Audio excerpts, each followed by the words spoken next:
في البدء كان الكلمة والكلمة كان عند الله وكان الكلمة الله.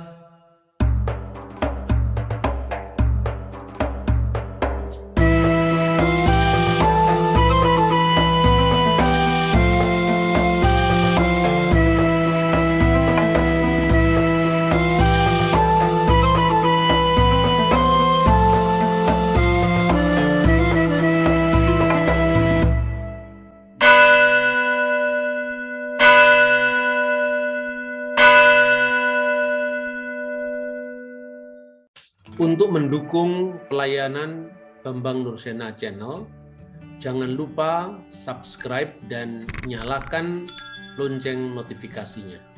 Salam alaikum Besem Hamasiyah. Akhir-akhir ini kita dihebohkan dengan polemik mengenai gambar Yesus dan Bunda Maria di Ka'bah. Mula-mula dari ceramah Buya Sakur yang mengutip naskah klasik sejarah Islam yang ditulis oleh Al-Azraqi yang berjudul Akbar Makkah, kabar-kabar atau berita-berita tentang Mekah sebagai literatur yang dianggap tertua yang berbicara tentang sejarah Mekah.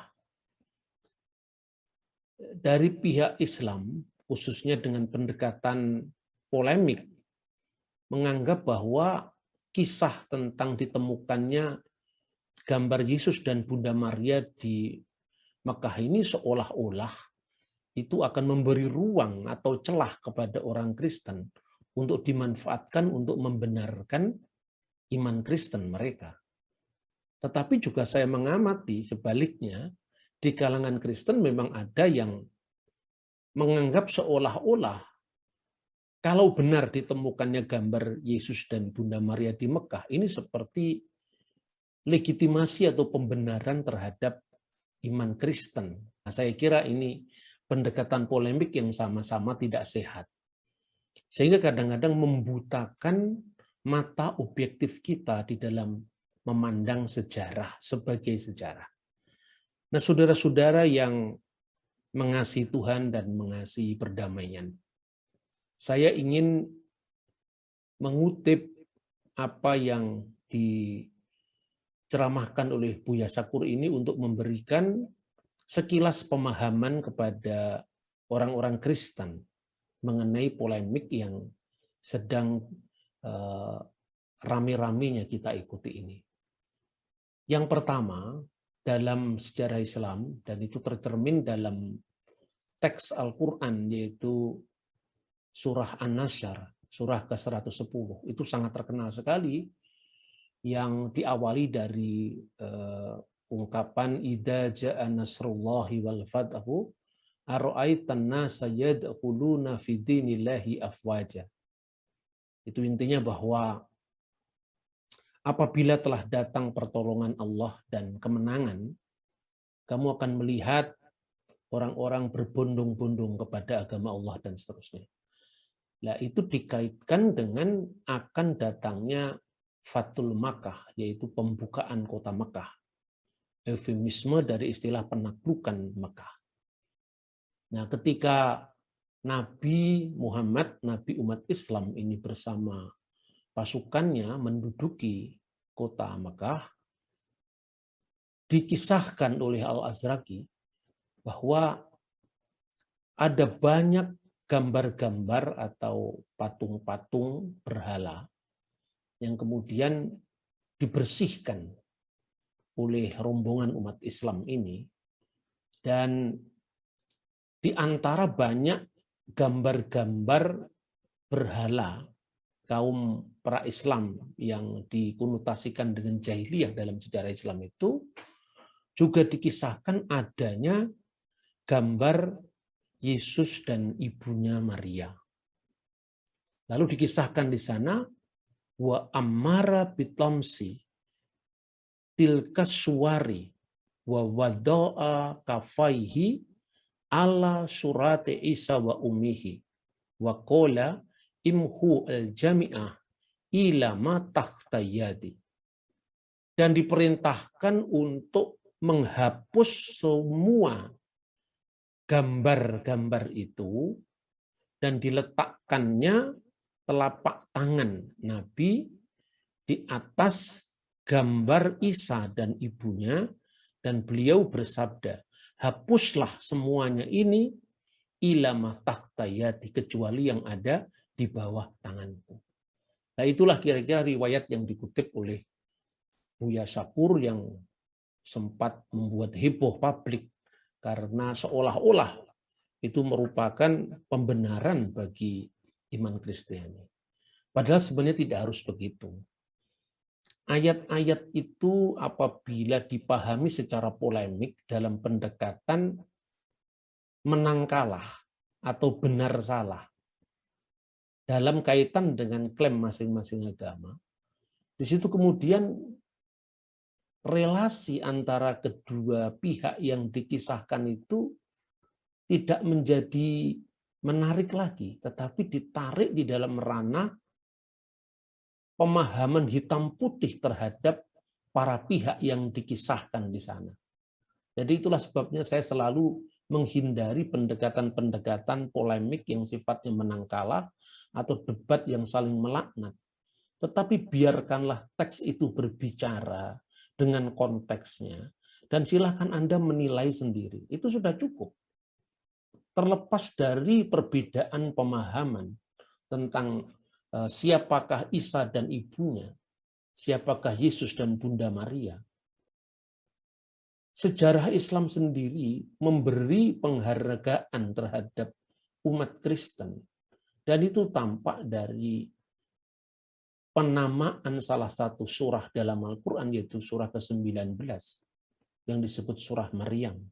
Terlepas daripada perbedaan dalam pemahaman mengenai siapa Yesus dan siapa Maria. Begitu juga di dalam ayat-ayat yang muncul secara kronologis pada masa Madinah. Itu di tengah-tengah konflik umat Islam saat itu dengan orang-orang musyrik, yaitu orang-orang politis dan orang Yahudi.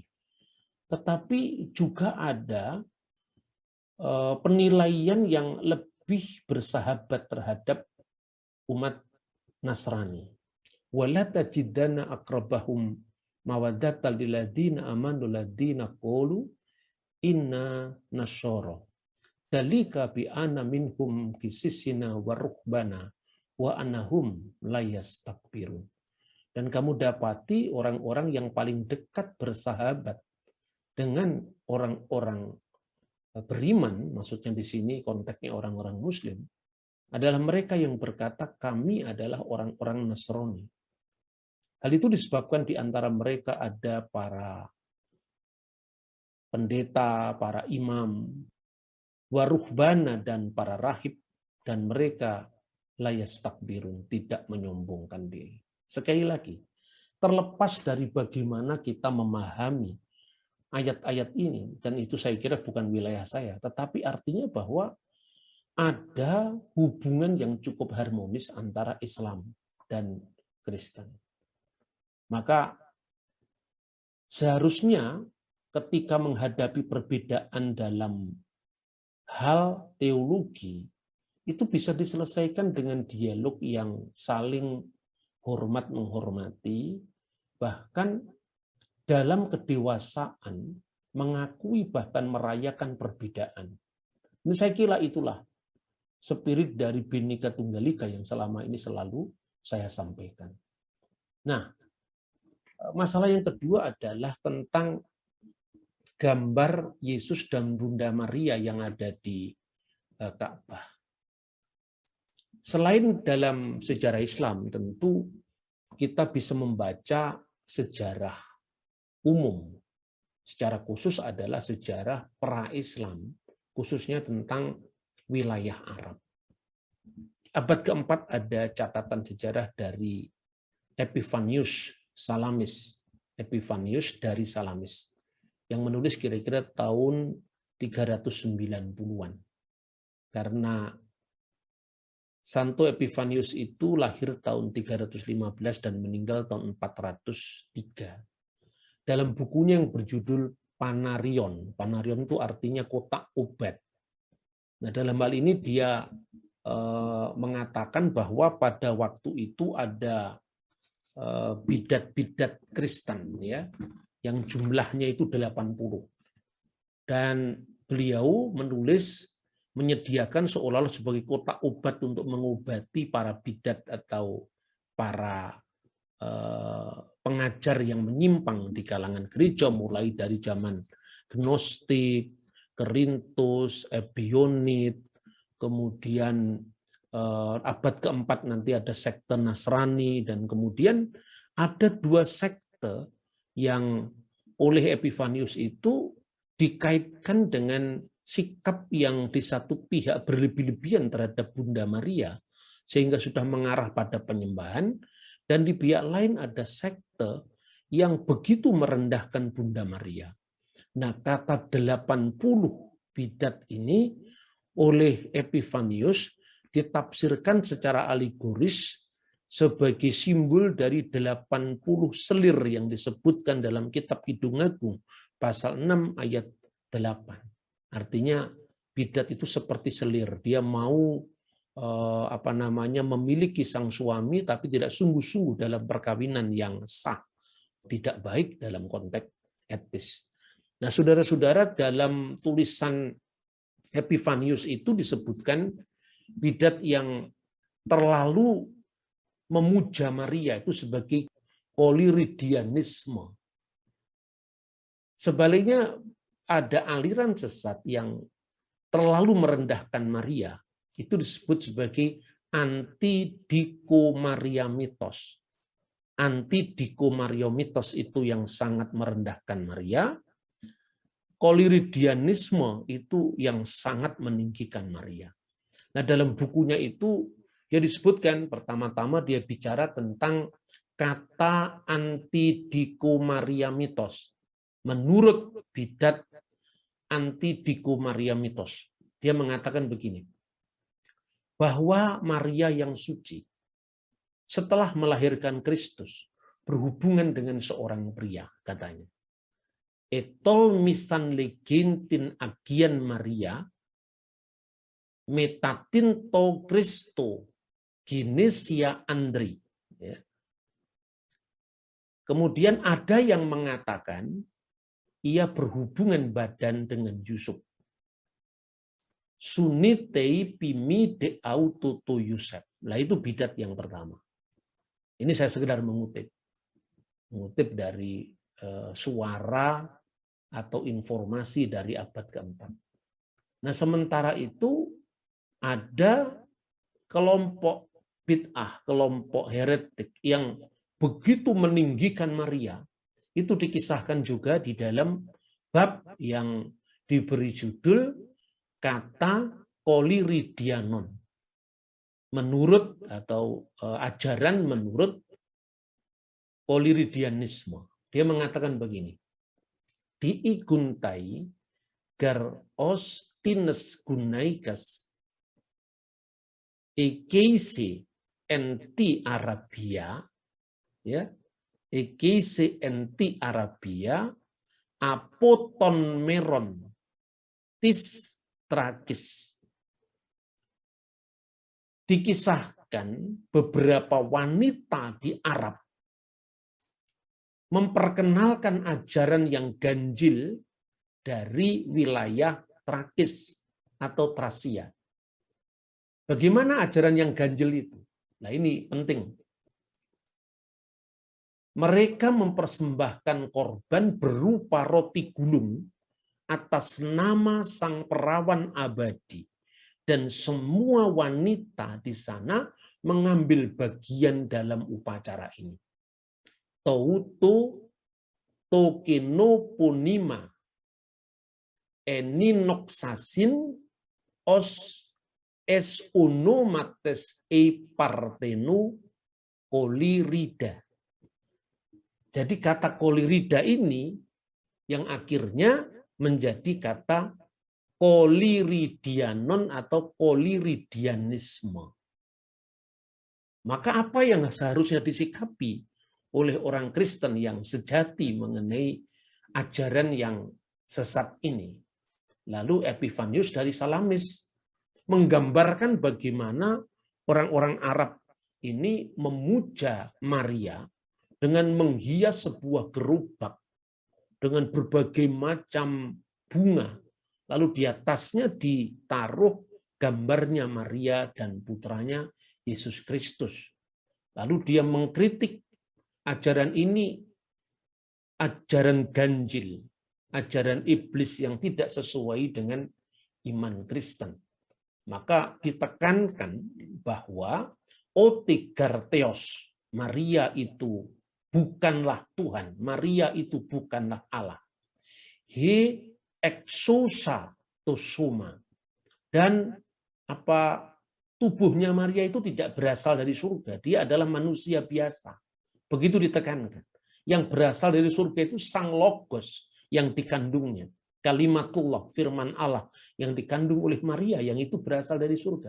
Oleh karena itu, stop seluruh penyembahan terhadap Bunda Maria. Meskipun kita harus menghormati Maria, entimi esto Maria, kita harus tetap menghormati Maria. Tidak seperti ajaran yang dikritik sebelumnya, antidiko Mariamites, tidak. Tapi kita tetap menghormati Maria. Entimi esto Maria. Tetapi, hudi pater ke ios ke agion pneuma, proskunisto, tetapi Bapa, Putra, dan Roh Kudus yang harus disembah. Tin Marian mideis proskunito, dan bukan Maria yang disembah. Ini adalah catatan sejarah dari abad keempat dari Epifanius Salamis.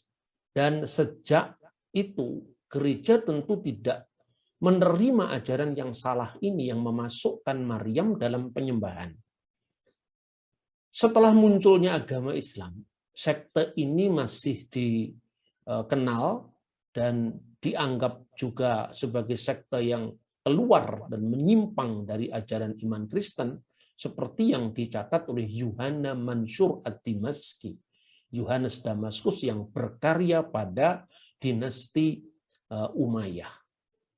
Nah, yang menarik saudara-saudara, berarti saya mengamatinya itu dalam logika dialog ya, bukan logika polemik. Seperti ini. Teman-teman Muslim yang seolah-olah tidak rela, entah itu benar, entah itu salah, saya tidak menilai itu, bahwa adanya gambar Maria yang ada di Ka'bah dan itu disendirikan oleh Nabi umat Islam itu agar tidak dihapus, dan menurut kisah gambar itu masih bertahan sampai kemudian dihancurkan pada masa dinasti Umayyah. Saya kira ada banyak catatan yang kontroversial tentang itu, tapi kita tidak perlu masuk ke sana.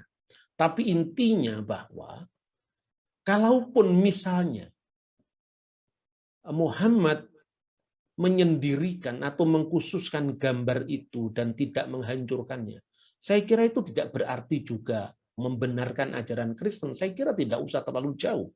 Tetapi itu sebagai bentuk respek terhadap agama Kristen. Terlepas daripada kisah itu historis atau tidak. Tetapi kalau saya melihat catatan-catatan gereja, catatan-catatan sejarah tentang bidat-bidat Kristen, dan di situ poliridianisme itu dikutuk sebagai sebuah ajaran yang menyimpang dari iman Kristen. Saya kira juga sebaliknya orang Kristen tidak perlu harus menganggap bahwa adanya gambar Maria dan putranya Yesus Kristus itu sebagai semacam pembenaran terhadap iman mereka. Saudara-saudaraku, iman kita tidak tergantung benar atau tidaknya ada gambar Bunda Maria dan Yesus di Ka'bah. Saya kira itu hanya sebuah referensi saja, tapi tidak menjadi dasar dari iman Kristiani. Bahkan kalau kita mengutip dari tulisan Epifanius dari Salamis tadi, justru kemungkinan besar itu adalah sisa-sisa penyembahan pagan yang juga turut dilakukan oleh orang Kristen bersama orang-orang politis yang lain di Mekah. Jadi ada nuansa polemik yang menurut saya tidak perlu harus terlalu diikuti sehingga kita terjebak dalam arus polemik ini. Misalnya, ketika teman-teman polemikus Muslim mencoba untuk menyangkal mengenai adanya gambar Maria dan Yesus yang kemudian oleh Nabi diberikan sikap yang khusus dibanding dengan berhala-berhala jahiliyah yang lain. Itu disangkal dengan misalnya mengutip karya Ibnu Hisham, Sirah Nabawiyah li Ibnu Hisham, yang itu merupakan kompilasi dari penulis sebelumnya, yaitu Ibnu Ishaq yang berasal di abad ke-8. Di sana tidak ada gambarnya Maria, di sana tidak ada ikonnya Yesus dan Maria katanya. Yang ada cuma 360 patung berhala yang dihancurkan oleh Muhammad misalnya. Tetapi kalau logika seperti ini diikuti, berarti segala macam bentuk penyembahan terhadap anak-anak Tuhan yang dikenal dengan Banatullah atau putri-putri Allah, tentu itu tidak menyangkut kepada iman Kristen, tetapi itu menyangkut kepada Allata, Usha, dan Manat sebagai putri-putri Allah. Nah, dengan demikian penyangkalan terhadap tidak adanya jejak kekristenan di Ka'bah berarti lam yalid walam yulad walam yakul lahu kufuwan ahad, tidak berlaku untuk iman Kristen. Karena memang itu bukan ajaran Kristen. Ajaran Kristen tidak ada yang mengajarkan bahwa Allah itu beranak dan diperanakkan seperti yang diajarkan oleh kaum jahili di Mekah. Seperti itu. Nah, sebaliknya ini juga kritik saya terhadap teman-teman Kristen yang seolah-olah memblow up berita ini atau menjadikan berita ini seolah-olah sebagai pembenaran. Itu loh. Nabi umat Islam sendiri mengakui ada gambar Maria dan ada Yesus di Ka'bah.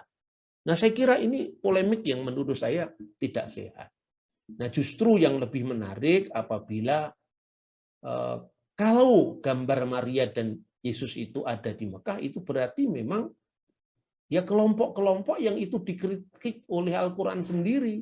Misalnya, saya pernah mengutip tafsir Al-Qasimi, seorang penulis tafsir Quran pada awal abad 20. Dalam tafsir Al-Qasimi itu disebutkan bahwa sesungguhnya kritik pada semacam ajaran Kristen itu sesungguhnya bukan ajaran Kristen. Katakanlah itu bukan Trinitas, tetapi itu adalah triteisme, termasuk ayat yang dikutip dari surat An-Nisa 171. Wala taqulu thalatha. Jangan kamu mengatakan Tuhan itu tiga, kata Al-Qasimi. Ini merujuk kepada sekte Maryamiyun yang mengatakan bahwa Allah, Isa, dan ibunya dipuja sebagai tiga serangkai Tuhan. Dan itu dikaitkan dengan surah Al-Maidah ayat 116, di mana Isa ditanya, "A anta qulta linnasit takhiduni wa ummiya ilahaini min dunillah." Apakah kamu berkata kepada manusia, kata Allah kepada Isa, jadikanlah saya, Isa, dan ibu saya Maryam ilahaini, menjadi dua ilah min dunillah, di samping Allah. Dan Isa menjawab, qala subhanaka, tidak, dan seterusnya. Artinya apa? Artinya bahwa kata Al-Qasimi ini bukan ajaran Kristen tentang Bapa, Putra, dan Roh Kudus. Karena sangat jelas sekali, seperti yang dikatakan oleh Epifanius dari Salamis, bahwa stop terhadap pemujaan Maria, apalagi memasukkannya dalam ajaran ketuhanan. Maka dikatakan, entimi estu Maria, kita tetap menghormati Maria. Tetapi hode pater ke ios ke agion pneuma proskunesto, hanya Bapa, Putra, dan Roh Kudus yang disembah. Dan Bapa, Putra, dan Roh Kudus itu tentu bukan tiga Tuhan yang terpisah. Saya berkali-kali mengatakan bicara tentang misteri Tritunggal itu adalah bicara tentang misteri di luar konteks ruang, konteks waktu, bilangan, penjumlahan, pengurangan. Tritunggal itu bicara tentang sebelum segala abad, sebelum ada ruang, sebelum ada waktu, sebelum ada hitungan. Maka kalau dikatakan firman Allah turun dari surga, nazala minas sama'i wat tajasada bi rohil kudus wa min Maryam al-adra, kata pengakuan iman, itu tidak berarti surga jadi kosong. Karena ketika Anda menempatkan bahwa Allah di sini dan tidak ada di sana, berarti Allah terikat oleh ruang dan waktu. Kalau Allah misalnya lewat firman-Nya datang ke sini dan di sana kosong, berarti Tuhan berada di dalam ruang dan waktu. Pada Allah itu beyond time, di luar waktu, beyond space, di luar ruang. Nah, ini ajaran Kristen yang sebenarnya, sehingga setiap kali kita berdoa, kita selalu mengatakan Bismil ab walibni warrohil kudus al-ilahu wakid. Demi nama Bapa dan Putra dan Roh Kudus, yaitu Allah yang esa. Keesaan Allah itu digambarkan, bukan tiga yang terpisah. Karena itu bapak-bapak gereja, konsili-konsili apostolik selalu menggambarkan bahwa una substantia tres persona. Tuhan itu satu wujud, tetapi di dalam tiga personalitas, pusat kesadaran, yang satu sama lain itu bisa dibedakan, tapi tidak bisa dipisahkan. Seperti saya, pikiran saya, dan roh saya bisa dibedakan, tetapi tidak bisa dipisahkan. Diskresi non separati, distingsi non divisi. Masing-masing punya keunikan. Pikiran saya bisa dibedakan dengan roh saya, tetapi roh dan pikiran saya ada dalam diri saya. Nah, itulah yang perumpamaan paling mudah tentang Tritunggal. Tetapi kalau Anda tanyakan, bagaimana yang lebih mudah lagi? Ya tentu, bicara tentang Tuhan itu tidak ada sesuatu yang mudah. Kalau tubuh, jiwa, dan roh itu satu, itu mudah. Tetapi ketika saya tanya, coba kamu gambar roh itu seperti apa? Tidak sederhana lagi. Karena ketika kita bicara tiga benda, itu berada dalam ruang dan waktu. Tapi kalau kita sudah bicara tentang roh, Tuhan Maha Hadir, Innallaha ma'asobirin, Immanuel, itu tentu di luar konteks ruang dan waktu. Nah, kiranya kontroversi ini bisa mendewasakan kita, sehingga kita justru tidak lebih melihatnya dari aspek menang atau kalah, pembenaran atau penyalahan. Itu bukan iklim Indonesia, di mana kita bisa berdialog tanpa saling mengutuk, menyadari perbedaan masing-masing tanpa memaksakan paradigma agama kita kepada orang lain. Tuhan memberkati kita. Shalom binika tunggal ika. Shalom alaikum bisyam hamasiah.